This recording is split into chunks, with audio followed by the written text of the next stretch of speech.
Assalamualaikum teman-teman. Waalaikumsalam. Ya maaf ya Bapak telat tadi soalnya ada yang ngobrol dulu sama Budi. Gitu. Ya kalian paham lah ya. Apa? Oke. Sebelumnya tadi kalian udah belajar sama Bapak Adi ya? Iya Pak. Jadi kalau tadi itu Bapak Adi tuh lebih ke teknisnya ya. Karena kan kalau saya mah nggak ngerti gitu teknisnya kayak gimana, saya cuma ngerti di setelahnya aja gitu ya.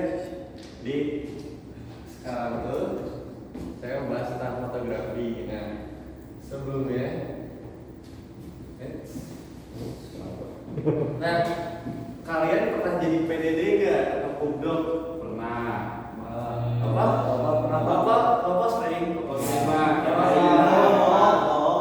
Tapi ngomong-ngomong, kelas sepi banget nih berapa ya? Agi Pak. Males katanya Tadi males. Ya. Berhubungan tadi saya lagi ngobrol sama Pradi, paling nggak sih saya urus buat Aman Pak. Oke, nih yang pernah jadi PDD nih, pernah nggak sih kayak kalian udah dokumentasi terus tiba-tiba ada aja foto yang nggak lengkap gitu dan akhirnya itu bikin acaranya itu kacau gitu karena nggak ada dokumentasinya. Pernah nggak? Pernah ya, jadi kayak misalkan ada momen buat apa makanan yang konsumsinya dan itu kan konsumsi harus dimasukin kayak ke pelaporan akhirnya LPG. Nah itu kan kadang nggak ada gitu dan itu kalau udah nggak ada ya ribet gitu buat kedepannya gitu. Nah oleh karena itu tim dokumentasi atau pubdoc atau PDD atau apapun itu harus punya rancangan dan strategi tersendiri. Nah rancangan atau strategi di sini tuh bukan kayak gimana cara kalian moto, tapi gimana cara kalian bagi waktu buat moto biar semua agenda di hari itu bisa ada gitu di dokumentasinya. Oleh karena itu kita bakal bahas documentation strategic reports atau bagaimana kalian bisa membuat strategi dalam mendokumentasikan sesuatu. Nah, sebenarnya apa sih yang harus kita ketahui sebagai dokumenter? Sebelumnya deh, ada yang tahu nggak dokumenter itu apa? Yang apa aja? Yang moto, ya. Dokumenter yang moto. Oke, searah, cuman kalau bilang itu dokumenter itu adalah seseorang yang bisa mengabadikan sesuatu, tetapi foto atau video yang diabadikan itu punya value gitu di dalamnya, punya cerita, punya makna yang nantinya itu bisa bahkan setiap seiring waktunya tuh value itu bisa bertambah gitu. Itu adalah seorang dokumenter. Nah, apa yang harus kita ketahui sebagai dokumenter? Kita itu harus bisa menyusun strategi gimana caranya kita tidak melewatkan sebuah foto, sebuah momen dengan sangat amat pas gitu. Nah, yang pertama yang harus diketahui oleh seorang dokumenter atau PDD atau pubdoc itu adalah harus mengetahui gambaran umum acaranya. Jadi PDD itu bukan sembarang kalian jago moto, kalian biasa moto, kalian cuma bisa moto. Itu kalau buat jadi dokumenter atau PDD itu bukan hal yang penting. Yang penting itu kalian harus paham apa sih acara apa sih yang lagi kalian take gitu, lagi kalian dokumentasi. Itu kan harus paham. Kalian itu bukan hanya seseorang yang datang untuk moto, tapi kalian harus datang untuk memoto dan juga untuk meningkatkan value dari acara itu. Makanya kalian harus bisa memahami gambaran umum acaranya. Jadi kalian itu harus punya harus tahu rundown acaranya kayak gimana, siapa yang bakal datang, siapa yang bakal terlibat, audiensnya siapa. Itu kalian harus tahu dulu. Karena dengan kalian tahu itu, kalian bisa membuat strategi gimana caranya foto-foto itu tuh atau acara-acara itu tuh, agenda itu bisa terdokumentasikan dengan baik. Nah, selanjutnya adalah pembagian job desk yang jelas. Nah, sini jelasnya di bold, di caps lock. Kenapa? Karena kan tim PDD itu bukan hanya satu orang, itu bisa jadi 4 sampai 5 orang yang terjun langsung ke lapangan. Nah itu harus ada pembagian job desk yang jelas. Biar apa? Biar nggak keteteran dan juga biar nggak minta ke divisi lain buat backupnya. Gitu. Itu harus jelas banget misalkan dokumentasi fotonya, ada satu orang yang buat live report, ada satu orang yang buat after movie-nya, itu harus jelas dan harus ada kontrak atau harus ada, ya harus jelas deh gitu siapa yang bertanggung jawab. Jangan sampai yang bertanggung jawab itu malah pergi, malah nggak ada. Nah itu kan malah bikin ribet gitu ya. Apalagi kalau misalkan sampai harus minta ke divisi lain, yang mana divisi lain juga punya tugas tersendiri gitu. Itu kan nggak profesional banget gitu ya. Upsi. Nah, selanjutnya adalah rencana operasional. Nah ini harusnya diajarin di mata pelajarannya Bapak Adi nih yang bagian teknis-teknis. Jadi di operasional ini tuh kita harus tahu nih, kita mau bikin video misalkan nih buat filmnya, buat after movie-nya, itu pakai kameranya kayak gimana sih?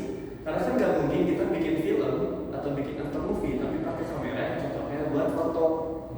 Nah itu tuh harus pas banget gitu. Atau kalau yang simpelnya nih, kita mau live report tapi pakai HP Android yang udah usang, itu kan sebenarnya bisa, cuman kan tidak terlalu bagus gitu dari hasilnya.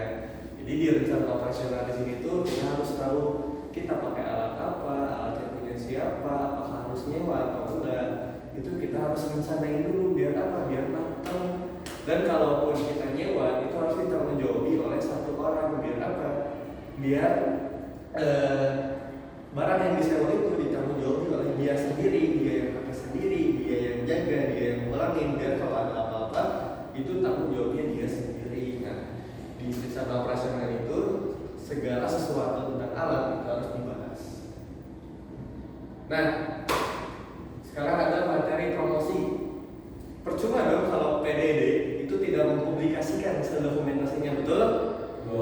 Nah jadi di materi promosi ini tuh kayak kita harus tahu dulu nih foto-foto yang kita itu mau dipost di mana, apakah di Instagram atau mungkin bisa jadi video TikTok, video YouTube segala macam. Itu harus direncanain dulu kita mau materi promosi apa. Biar apa? Biar kan sama operasionalnya itu kita udah tahu alat-alat apa yang mau dipakai, dan juga job desk-nya nanti juga kan pembagiannya itu lebih enak gitu karena kita udah tahu nanti output dari dokumentasi kita itu bakal ke arah mana. Nah,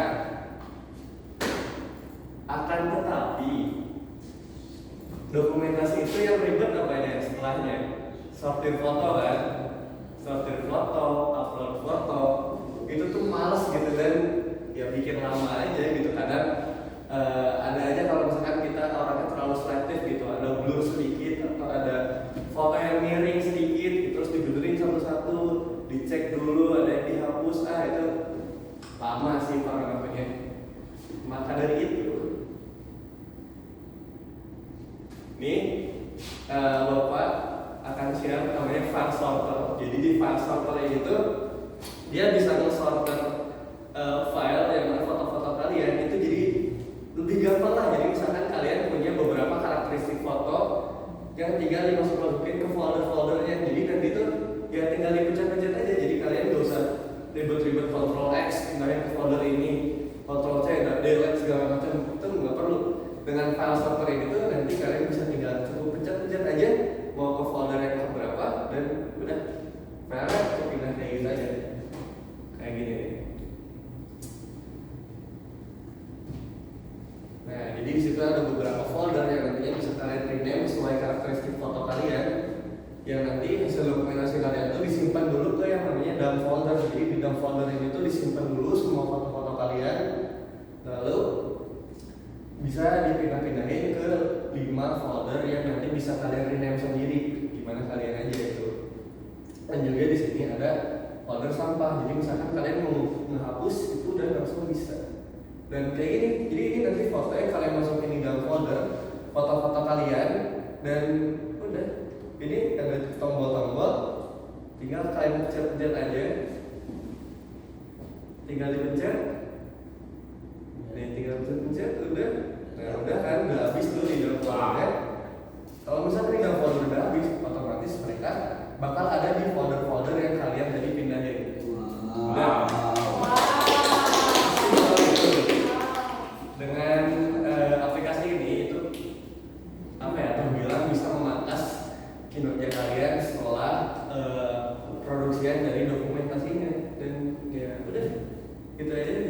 simpel ada nanti buat filenya.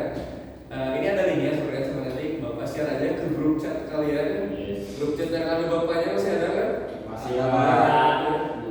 Kalian bikin grup lagi ya? Ya, Pak. Malu Pak.